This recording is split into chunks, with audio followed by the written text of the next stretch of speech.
Sidang dugaan penipuan, penggelapan, dan pencucian uang calon jemaah Abu Turs kembali bergulir di Pengadilan Negeri Makassar.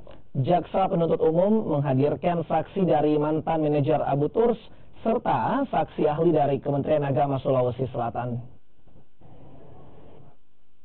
Saat jaksa penuntut umum menghadirkan saksi ahli dari Kementerian Agama Kaswat Sartono, penasehat hukum terdakwa merasa keberatan lantaran kliennya tidak melanggar aturan tentang umroh, namun majelis hakim tetap meminta keterangan ahli sebagai kebutuhan material.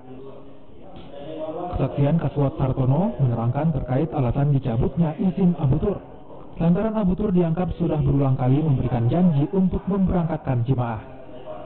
Bahkan berdasarkan investigasi dari Kementerian Agama, menemukan fakta bahwa jemaah Abu Turs yang belum diberangkatkan jumlahnya sebanyak 86.000 lebih. Sementara dalam penyampaian pihak Abu Tur mengatakan hanya 16.000 jemaah. Bahkan dari audit dari Kementerian Agama Pusat menyebutkan, jika keuangan Abu Tur saat itu hanya mampu memberangkatkan 27 orang calon jemaah umroh.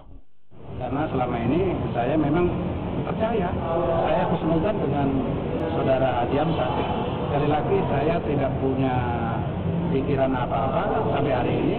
Ya proses jalan, ya hari ini proses hukum jalan, ya bagaimana nanti keputusan pengadilan, ya mudah-mudahan bisa memberikan yang terbaik untuk jemaah.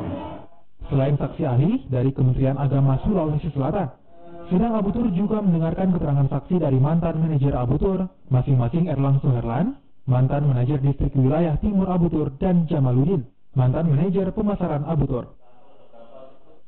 Sidang lanjutan kasus Abu Tur akan digelar pada Senin 7 Januari tahun depan, masih dengan agenda mendengarkan keterangan saksi dari jaksa penuntut umum.